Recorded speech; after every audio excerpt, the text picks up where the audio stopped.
부산시는요, 매년 지역 발전을 위해서 헌신하고 봉사한 인물을 선정해가 자랑스러운 시민상을 수여합니다. 올해 대상은 30여 년간 해양 수도 부산을 만들기 위해 노력해온 한 시민운동가에게 돌아갔는데요.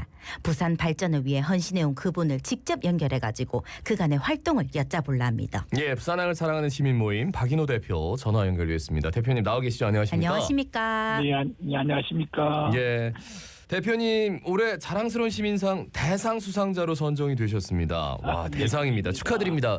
그 소회를 좀 여쭤볼게요. 어떠세요? 너무 가분합니다. 네. 제가 아직도 자랑스러운 시민이 되기 아직 멀었습니다. 아이고, 아마 예. 앞으로 자랑스러운 시민이 되라고 주는 상이 아닌가 생각이 들고요. 예. 저는 지금까지 시민운동은 지역사회 운동이었습니다. 그러니까 조금이라도 제가 지역에 조금 이바지하고 싶은 그런 데 했는데 이런 상을 받기 위해서 오히려 가분하고 이런 인터뷰 자체도 부담이 됩니다.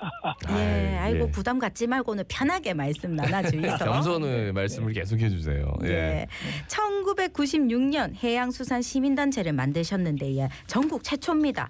그야말로 첫 시도였는데 당시에 어떤 마음으로 어떤 법으로 만드신 건지 여쭤보고 싶습니다. 실제 부산이 자랑하고 내재적 가치가 바다와 항만입니다. 그래서 그런 시민운동 또는 지역사회 운동단체가 전국서 하나도 없었고 또 그 당시에 부산하고 바다하고 이런 융합이 별로 안 됐습니다. 그래서 저희들이 시민들이 좀 자발적으로 나서서 좀 이 바다를 사랑하고 부산항을 좀 사랑하고 그래서 부산을 발전시키면 안 되겠나 싶어서 최초로 부산항을 사랑하는 시민모임을 만들었습니다. 그래서 만들 때 그냥 회원 모집한 게 아니고 12기까지 부산항 시민대학을 만들었어. 거기에 나온 2,300명이 오늘날의 부산항 시민모임의 주인공들입니다. 그 보니까 이후에는 부산항만공사 설립, 해양수산부 부활을 위한 운동, 또 2017년에는 한진해운 살리기 운동도 전개를 하셨는데 특히나 사실 한진해운 살리기 운동, 한진해운이 지금 뭐 역사 속으로 사라졌습니다만 사실 해운의 중요성을 각인시켜주는 정말 중요한 계기가 되기도 했습니다. 당시 상황들을 좀 말씀해 주신다면 어떤 말씀해 주시겠습니까? 한국 해운은 여러분 수출 물동량의 98%를 해운이 합니다. 네. 그러고 전시가 됐을 때는 제4고 군대 역할을 하게 되는 아주 중요한 사람입니다. 그래서 저희들이 해양수산부를 그 당시 폐지가 돼서 2008년도에 네네. 꼭 좀 부활을 시키고 특히 한진해운이 그렇게 세계 7위였는데 그 당시에 파산됐습니다. 그래서 오늘날 해양진흥공사가 만든 것이 이제 해진공 운동의 계단이 되고 가장 제가 이런 시민운동, 지역사운동에 가장 아쉬운 게 한진해운이 파산입니다. 네네. 이거는 한국 세계적으로도 그래서 아쉬운 걸 했습니다. 예. 특히 항만공사는 부산에 그 당시에 항만을 체계적으로 운영하는 곳이 없었어요. 그래서 가능하면 이런 항만공사를 만들어서 체계적으로 만들어서 지역 경제에 도움도 되고 또 부산의 목소리를 세계도 내기도 하고 네. 이런 뜻에서 저희들이 만들었는데 결과적으로는 이것이 다시 또 국가 소유로 될 수밖에 없는 이런 게 대해서 조금 안타깝긴 합니다만 네네. 오늘 항만공사가 있기 때문에 지금 부산이 물동량의 세계 7위, 한적의 2위에 아마 항만이 되지 않았을까 네네. 이런 생각을 하게 되었습니다. 예. 예. 부산항만공사가 지난해 20주년을 맞았습니다. 현 시점 부산항만공사의 큰 문제와 개선 방안도 일러주시지 않았습니까? 네. 어떤 부분인지 말씀해 주실까요? 한 번 더 말씀해 주시죠. 부산항만공사가 가진 문제점, 개선 방안 일러주셨잖아요. 다시 한번 우리 시민들께 알려주시죠. 네. 우리가 부산 항만공사 만들 때 부산항을 시민에게 달려달라는 것이 저희들이 캐치프레이였습니다. 예예. 근데 그건 아직도 국가 소유고요. 네. 그래서 그 점이 가장 아쉽고 또 항만공사 법에 의해서 지역 경제에 도움되는 게 쉽지가 않아요. 네네. 공개 운영법에 의해서 상당히 그런 것이 좀 세계적으로 대부분 세계적 항만이 주로 그 시민의 자율적 항만인데 부산만큼은 아직도 국가가 소유하는 네네. 국가에 관리하고 있다는 게 조금 저희가 아쉽습니다. 예. 국가가 관리하는 게 좀 아쉽다. 네. 해양 수도라는 얘기를 너무 많이 들어가지고요. 그 비전이 선포된 지가 벌써 25년 전이더라고요. 그러니까 25년이 흘렀다는 얘기인데 지금의 이제 부산의 미상과 그리고 해양 수도라는 이 단어가 비전이 어느 정도나 좀 통용될 수 있을 만큼 수준에 왔는지 어떻게 보십니까? 그 당시에 2000년 또 12월 18일 네. 안상영 시장께서 저도 같이 있었습니다만 그 당시에 동부가 해양 수도를 선포를 했습니다. 예.